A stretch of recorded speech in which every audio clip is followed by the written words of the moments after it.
Welcome to our U.S. Briefing Show. Today, we're diving into a fascinating mix of international trade and policy drama.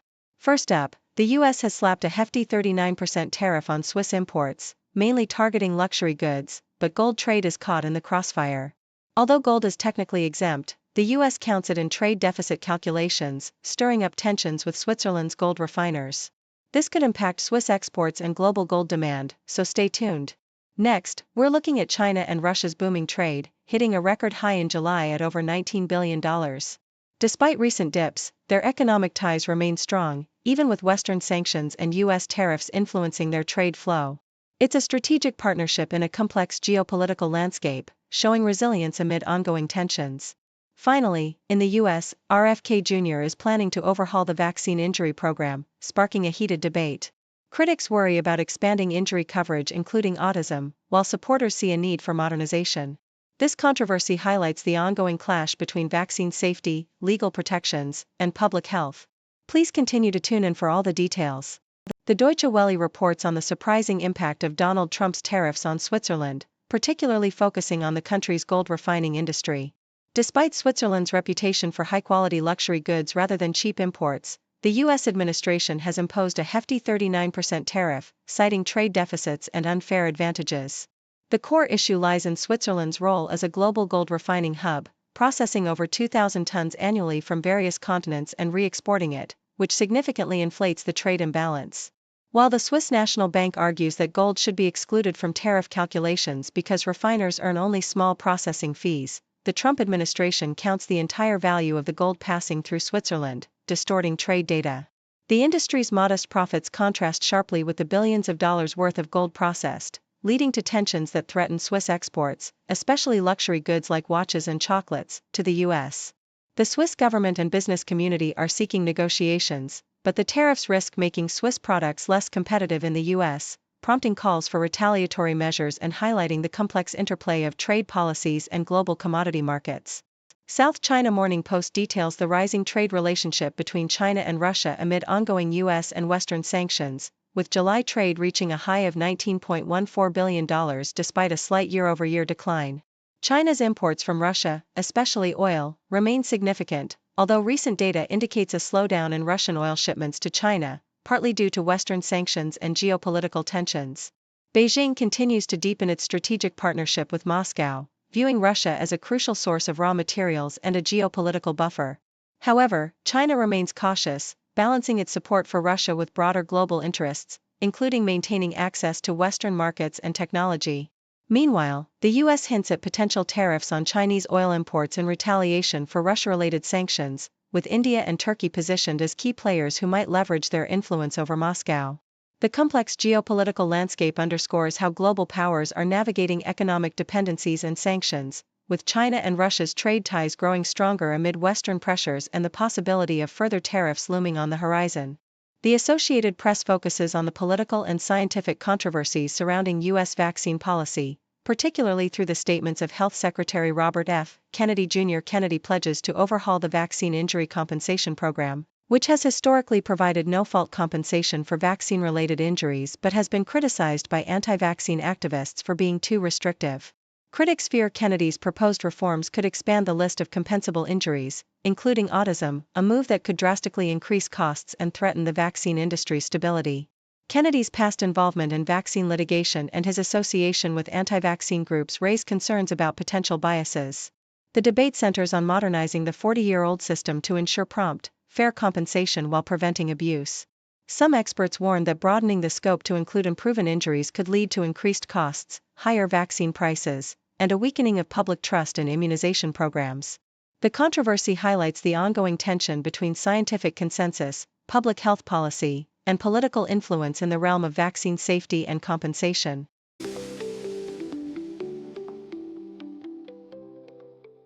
According to South China Morning Post, China is strategically positioning itself to lead the global race in brain-computer interface (BCI) technology by 2027, with a comprehensive government-backed roadmap. This initiative involves multiple ministries working together to set standards and accelerate innovations in electrodes, chips, and integrated BCI products, aiming for international excellence. Chinese scientists are making remarkable progress across various approaches, ranging from minimally invasive to fully invasive techniques, such as Professor Duan Feng's vascular intervention method, which has successfully restored stroke patients' motor functions with high signal stability. Meanwhile, Tsinghua University's device, implanted beneath the skull, has enabled quadriplegic patients to perform precise tasks like grasping objects and self-feeding through neural control, revealing unexpected benefits like neural regeneration.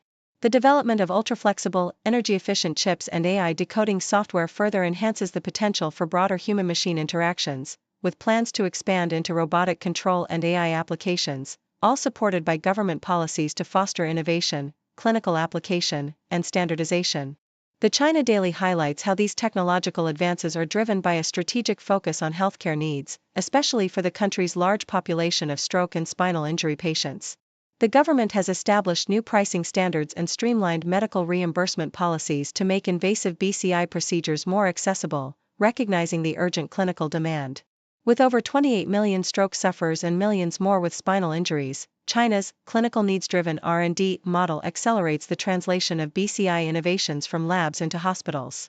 The policy envisions a wide array of future applications, ranging from neurological disorder treatment to industrial robotics and consumer devices, such as brain-controlled home appliances and driver monitoring systems. The convergence of policy, investment, and technological breakthroughs is transforming the once futuristic concept of BCI into a practical, life-changing reality, poised to revolutionize both medicine and everyday life.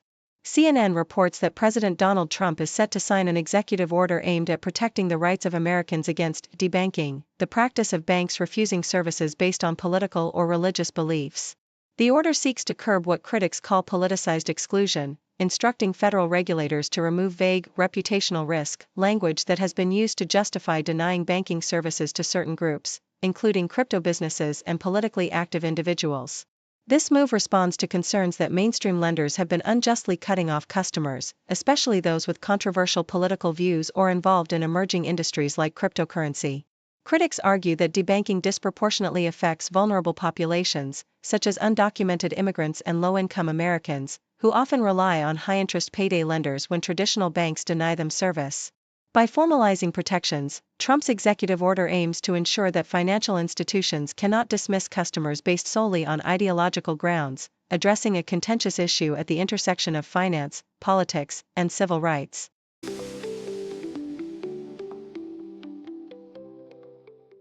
CNN reports that President Donald Trump has publicly demanded the resignation of Intel's CEO, Lip-Bu Tan, citing concerns over alleged ties to China.